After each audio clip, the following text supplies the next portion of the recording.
নমস্কার, আমি অ্যাস্ট্রোলজার সুকান্ত কন্যা। আপনি যদি কন্যা রাশি অথবা কন্যা লগ্নের হয়ে থাকেন, কোন গ্রহ সর্বদাই আপনার জন্য চিন্তা করে, কোন গ্রহ ভালো অবস্থানে থাকলে আপনার জন্মকালীন কুণ্ডলিতে আপনি পজিটিভ ফল বেশি পাবেন, জীবনে বেশি উন্নতি করবেন, কোন গ্রহ? প্রথমে একটু রিয়েল লাইফে চিন্তা করুন আপনারা, অর্থাৎ বাস্তবিক জীবনে কে আপনার জন্য বেশি চিন্তা করে। সেটি আপনার প্রতিবেশী, আপনার দাদা, আপনার ভাই, আপনার বোন। কে আপনার জন্য বেশি চিন্তা করে? সেটি হলো আমাদের মা। মা বেশি চিন্তা করে, অর্থাৎ আপনি ঠিক সময় খাচ্ছেন কিনা, কোথাও গিয়েছেন ঠিক সময় এলেন কিনা, বাইরে কি খাচ্ছেন, এগুলো বেশি চিন্তা করে আমাদের বাস্তবিক জীবনে আমাদের মা। তাই জ্যোতিষশাস্ত্র অনুসারে কন্যা রাশি কন্যা লগ্নের আপনি যদি হয়ে থাকেন, তাহলে আপনার এই মা অর্থাৎ আত্মকারক গ্রহ, আপনার মনের কারক গ্রহ, সেটি হলো বুধ। বুধ হচ্ছে আপনাদের সবথেকে একটি ভাইটাল প্ল্যানেট, কারণ আপনার আত্মকারক গ্রহ। মায়ের যখন শরীরস্বাস্থ্য সমস্যা হয়, তাহলে কে আপনার শরীরস্বাস্থ্যের বিষয়ে চিন্তা করবে, কে আপনার জন্য বেশি বিচলিত হবে? তাই আপনার জন্মকালীন কুণ্ডলিতে যদি আপনার আত্মকারক গ্রহ, মনের কারক গ্রহ বুধ কোনো নেগেটিভ ঘরে নেই, তো নেগেটিভ ঘর বলতে জ্যোতিষশাস্ত্র অনুসারে 6, 8, 12 এবং তৃতীয় স্থানটাও আপনি ধরতে পারেন। যদিও এখানে কন্যা রাশি কন্যা লগ্ন ষষ্ঠ স্থানে যদি অবস্থান করে, এটি কিন্তু শনির ঘর। এখানে বুধ কিছুটা কমফোর্টেবল, তবে ষষ্ঠ স্থান অনুসারে তারও কিছু ফল আপনি পাবেন যদি কন্যা রাশি অথবা কন্যা লগ্নের হয়ে থাকেন। এছাড়াও অষ্টম ঘর, আপনার দ্বাদশ ঘর বা তৃতীয় ঘর, এখানে গ্রহের অবস্থান ভেদে কিছু ফলের তারতম্য অবশ্য আপনারা পাবেন যদি কন্যা রাশি অথবা কন্যা লগ্নের আপনি হয়ে থাকেন। কারণ বুধ হচ্ছে আমাদের কন্যা রাশি, আপনাদের আত্মকারক গ্রহ। আপনার মন মানসিকতা কেমন থাকবে, আপনি কেমন আচরণ করবেন, আপনার চিন্তাভাবনা কেমন থাকবে, আপনার শারীরিক কেমন থাকবে, সেগুলো কিন্তু এই আত্মকারক গ্রহ বুধ থেকে জানা যায়। তাই বুধ আপনার জন্মকালীন কুণ্ডলিতে ভালো অবস্থানে যদি থাকে, অবশ্যই আপনারা ভালো ফল পাবেন। যে ব্যক্তির মধ্যে শুক্র খারাপ, অর্থাৎ শুক্র আমাদের বৈভব সুখ নিয়ে আসে, তাহলে জানবেন সেই ব্যক্তির সুখ বৈভব জীবন থেকে অনেক দূরে চলে যাবে। আর আপনাদেরও কন্যা রাশি অথবা কন্যা লগ্নের আপনি যদি হয়ে থাকেন, শুক্র আপনাদের ভাগ্যপতি এবং একাধারে দ্বিতীয় পতি। তাই পিতার দিকটাও কিন্তু নির্দেশ করছে। একটি কথা মনে রাখবেন, বাবা রাজা তো মেয়ে রাজা, ভাই রাজা হলে লাভ কি? হ্যাঁ, একটি প্রবাদ প্রবচনের বিষয়টা আমি বুঝিয়ে বললাম। কারণ কি, বাবা যদি রাজা হয়, মেয়ে কেন, এখানে মেয়ে বোঝানো হয়েছে প্রবাদ প্রবচনে, সে আপনি পুত্রও হতে পারেন। তাই বুঝতেই পারছেন শুক্র আপনার দিক থেকে একটি ভাইটাল প্ল্যানেট। জন্মকালীন কুণ্ডলিতে শুক্র কোন ঘরে অবস্থান করে আছে, একটি বিষয় আপনারা বাস্তবিক জীবনে ভাবুন না। কোনো শিশু, তার যদি কম বয়সে বাবা মারা যায়, পিতা মারা যায়, তাহলে তার জীবনটা কেমন হয়? সেই রকমই শুক্র আপনাদের যথেষ্ট একটি ভাইটাল গ্রহ। কারণ এই শুক্র থেকে আপনাদের সুখ, স্বপ্ন, আপনার হচ্ছে উচ্চ শিক্ষা, সেগুলো কিন্তু আসবে। বা আপনি কি খাবেন, নিজের ভাগ্যও জড়িত। কারণ আমাদের সমাজ ব্যবস্থায় পিতা ইনকাম করে নিয়ে আসে। যদি কোনো শিশুকালে কারোর পিতা যদি পরলোক গমন করেন, তাহলে অবশ্যই শুক্রর দিক থেকে যথেষ্ট সমস্যা। শুক্র বৈভব সুখ নিয়ে আসে। সঞ্চিত ধন, আপনি কত অর্থ করবেন এবং আপনি কত ভালো খাবার খাবেন, সেগুলো কিন্তু শুক্র নির্দেশ করবে আপনার জন্মকালীন কুণ্ডলী অনুসারে কন্যা রাশি অথবা কন্যা লগ্নের আপনি যদি হয়ে থাকেন। এবং সমাজের এখন যে ব্যবস্থাটা চলছে, যে ব্যক্তির পয়সা আছে সেই ব্যক্তিকে সবাই চেনে। তাই শুক্র আপনার জন্মকালীন কুণ্ডলীতে ভালো ফল দেবে। কোন ঘরে অবস্থান করে আছে সেটি অবশ্যই জানতে হবে। যদি কোনো রকম নেগেটিভ ঘরে অবস্থান করে থাকে, তাহলে সেই গ্রহ নেগেটিভ ঘরে অবস্থান করে আছে, যে ঘরে অবস্থান করে আছে সেই ঘরের গ্রহ কোথায় অবস্থান করে আছে সেটিও কিন্তু দেখতে হবে, যদি আপনি কন্যা রাশি অথবা কন্যা লগ্নের আপনি হয়ে থাকেন। কারণ এখানে নিজের ভাগ্য জড়িত আছে। ছোটবেলা থেকেই হচ্ছে পিতার সুখ কতটা আপনি পাবেন, আপনার পরিবার কতটা স্বাচ্ছল্য, সেগুলো কিন্তু শুক্র থেকে জানা যাবে। তাই শুক্র গ্রহ আপনাদের দিক থেকে একটি ভাইটাল গ্রহ।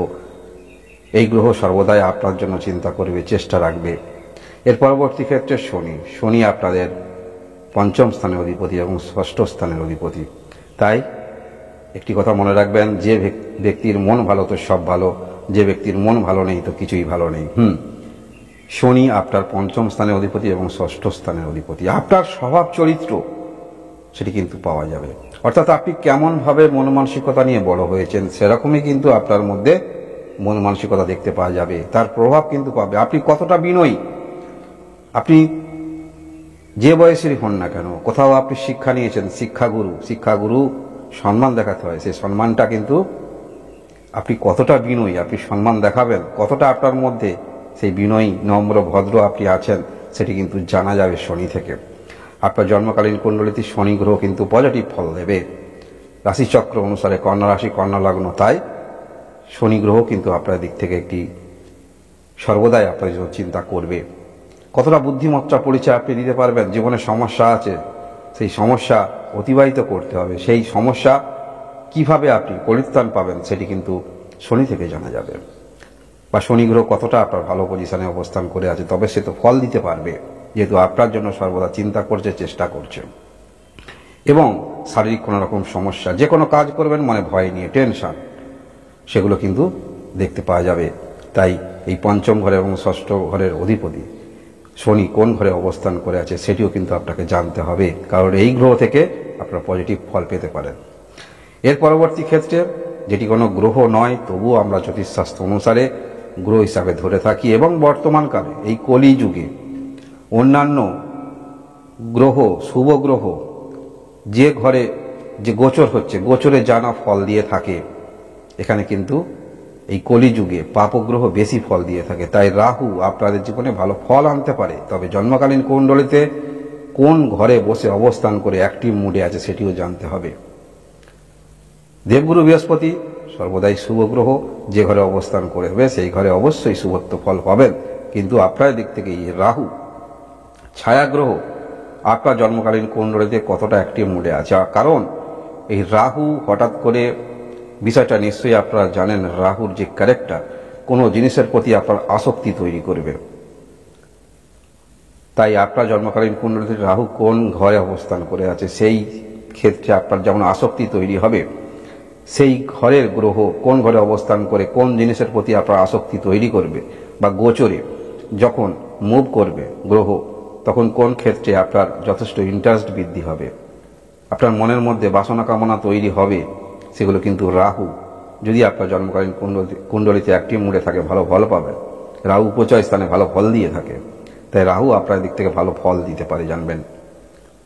জন্মকালীন কুণ্ডলিতে কন্যা রাশি কন্যা লগ্ন, বুধ শুক্র শনি রাহু এই কটি গ্রহ আপনাদের ভালো ফল দিতে পারে। এখান থেকে আপনারা সর্বদাই পজিটিভ ফল পেতে পারেন, কারণ লগ্নপতি যদি অবস্থান খারাপ থাকে ছোটবেলায় থেকে, তাহলে আপনাকে কিন্তু ডাক্তারি পরামর্শ নিয়ে চলতে হবে। ভাগ্য খারাপ থাকলে অ্যাস্ট্রোলজারের পরামর্শ নিতে হবে, এবং আর্থিক শ্রীবৃদ্ধি ভালো হলে পার্সোনাল অ্যাডভাইসার অবশ্যই নিতে হবে, অর্থাৎ কোন ক্ষেত্রে আপনি বিনিয়োগ করবেন। তাই কন্যা রাশি কন্যা লগ্নে যদি আপনি হয়ে থাকেন, দেখতে হবে আপনার এই যে চারটি গ্রহ কোন ঘরে অবস্থান করে আছে, সেই ঘরের অধিপতি কোন ক্ষেত্রে অবস্থান করে আছে। তাহলে কাউকে আপনি সে মন্ত্রের দ্বারাই বলুন বা কোনো রেমেডি স্টোন পড়ুন, যাই করুন না কেন, কোন গ্রহকে সঠিক পাওয়ার দিলে সঠিক ক্ষেত্রে আপনি ফল পাবেন। কারণ জন্মকালীন কুণ্ডলিতে গ্রহের যে অবস্থান, সেই গ্রহের অবস্থান কিন্তু সরানো যাবে না। অর্থাৎ কোন ঘরে এই বুধ শুক্র শনি রাহু অবস্থান করে আছে, সেটি ভালো ঘর, পজিটিভ ঘর আপনার দিক থেকে, না নেগেটিভ ঘর। যদি নেগেটিভ ঘরে থাকে, তাহলে সেই নেগেটিভ ঘরের অধিপতি কোন ক্ষেত্রে অবস্থান করে আছে, সেটি কি শুভ গ্রহ না পাপগ্রহ, কোন ক্ষেত্রে আপনার দিক নির্দেশ করছে। কারণ বললাম, রাশিপতি বা লগ্নপতি আপনার আত্মকারক গ্রহ। এই বুধ যদি ভালো পয়সায় না থাকে, মানসিক দিক থেকে টেনশন বৃদ্ধি করে, এবং শুক্র যথেষ্ট বৈভব সুখ আপনাদের জীবনে, এবং শনি আপনার মনোমানসিকতার উপরে চাপ ফেলবে। অবশ্যই রাহু আপনাকে কোনো কিছু ক্ষেত্রে আরও অগ্রগতি রাখবে, অ্যাক্টিভ মুডে যদি থাকে আপনার মধ্যে আকাঙ্ক্ষা তৈরি করবে। এই হলো কন্যা রাশি কন্যা লগ্ন, কোন গ্রহ সর্বদাই আপনার জন্য চেষ্টা করছে, চিন্তা করে ভালো ফল দেওয়ার জন্য। আপনারা সবাই ভালো থাকুন, সুস্থ থাকুন, ধন্যবাদ।